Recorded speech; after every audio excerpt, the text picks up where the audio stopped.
H.R. 281 was introduced into Congress in 2013. The resolution expressed concern over credible reports of systematic, state-sanctioned organ harvesting. This is a form of evil never seen on this planet before. But they've been killed in a way that violates everything that we think sacred. The dignity of their body, the role of the doctor. It's not just mass murder, it's this particular kind of mass murder.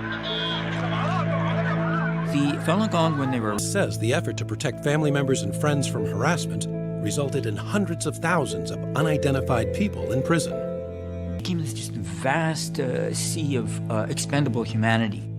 Matus says that vast sea brought in vast sums of money. His report laid out what Chinese hospitals were charging Westerners for each organ. $30,000 for corneas, $62,000 for kidneys, and more than $100,000 for livers or hearts. Matus says he found no smoking gun, but believes more than 40,000 people were killed for their organs in a 6-year period. We think of them as prisoners, but a prisoner in China could be a political dissident, someone who holds a religious or spiritual belief that's unpopular. Getting killed because you're a prisoner against your will with no permission, that seems to me to be a core violation of what I've called the dead donor rule. In the US, in Europe, you have to be dead first in order to be an organ donor. In China, they make you dead, and that crosses the ethical line. Doc, I have to tell you that I was told, so he said, by my insurance company to go into China in 2 weeks' time, as I'm scheduled to undergo heart transplantation on a specific date.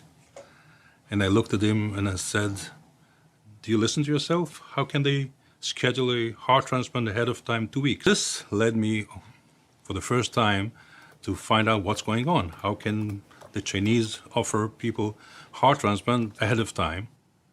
What I found out more was the fact that not only this particular Israeli doesn't have to pay a cent out of his own pocket because his medical insurance and sick funds cover fully, reimburse fully the entire operation, which made the Israeli participation in the process de facto as if we are looking at what's going on in China as ethical and legitimate. Nobody in Washington, except a few of us, want to confront China on its gangsterous activities, on its evil activities. What we've had is now businessmen become the advocates of trying not to get the Chinese Communist governments mad and are angry. It's big, it's powerful, it's rich, and it's got connections everywhere. A lot of the mainstream are concerned by that. Multilateral trade, geopolitical interests, human rights tends to take a back seat. I'm amazed that the world is turning a blind eye, basically, to mass murder going on in China, and all because they owe loads of money to China.